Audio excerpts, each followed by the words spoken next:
I went into it with the confidence of being completely ignorant. I thought, yeah, I can do that. No problem. Knowing how to cut trailers doesn't prepare you for cutting a feature. He ripped into us, and I realized that just because you get all the parts right doesn't mean the whole is right. On the first day of release, so it was an enormous flop. Didn't get another picture to cut for another 3 years.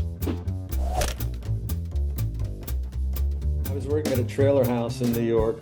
My brother was a junior executive at Universal, and he met De Palma, and they came up with the idea of doing a feature together. My brother produced, Brian directed. There was no script. I think the script was like 3 sheets of 8 by 14 notepaper um, about some young guys trying to avoid the draft. It was 1968. It was called Greetings. Greetings is Mhm. the salutation in draft letters. If you got a letter from the government and it started out greetings, you knew you were in trouble. And the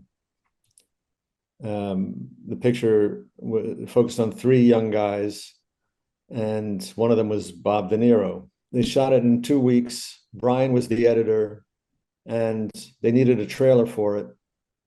And they came to me because I'd been cutting trailers, and that's how I met Brian.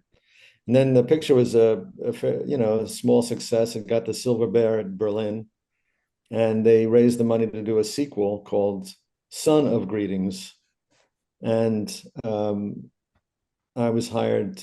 Brian and I met. We had both gone to Columbia University, and we clicked. You know, sometimes you click with people, and sometimes you don't. But he and I clicked, and he hired me as the editor, and that was my first picture. I was 23 years old, and I went into it with the confidence of being completely ignorant.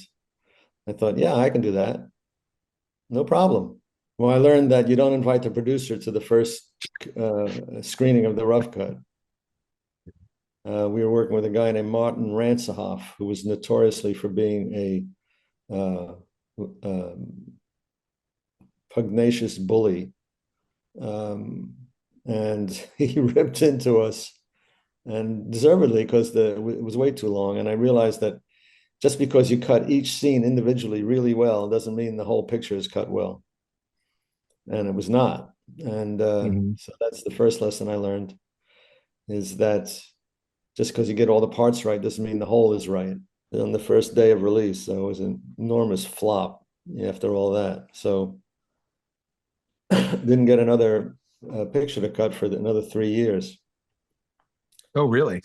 So I was back to trailers and late night commercials for great Italian love songs, and record collections, stuff like that. So anyway, so I was still cutting these trailers, and then he got the money to do a picture called Sisters, which Ed Pressman produced, and he had intended to cut it himself again, and uh, it was Sisters is about Siamese twins who've been separated, and there was another twin movie coming out, and Pressman was concerned that we didn't want to be the second twin movie that year.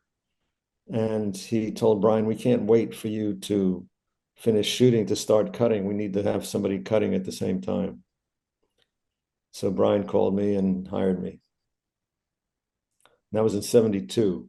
So I started work on Sisters, and Pressman was trying to raise more money during the production and wanted to arrange a screening of some of the film to raise the money for these potential backers.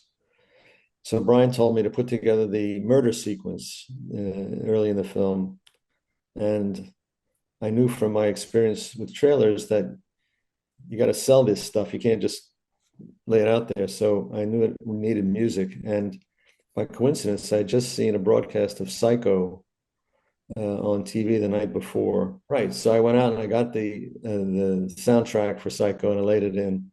And Brian saw it and was floored.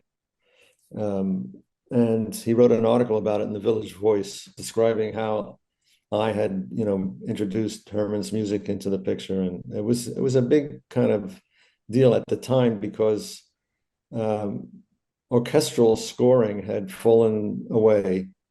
and had been replaced by sort of Henry Mancini style big band uh, scoring, with no strings really, and I guess they had strings, but it was a sort of a jazzy kind of thing, and nobody was doing sort of symphonic scoring at the time. And my feeling was that the picture was low budget and looked small, and having a big orchestra supporting it would make it seem like a bigger production.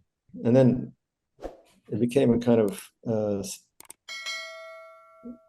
I guess it was a hit. I think it was successful. I think Pressman was pleased with the results because he did another picture with Brian right after that.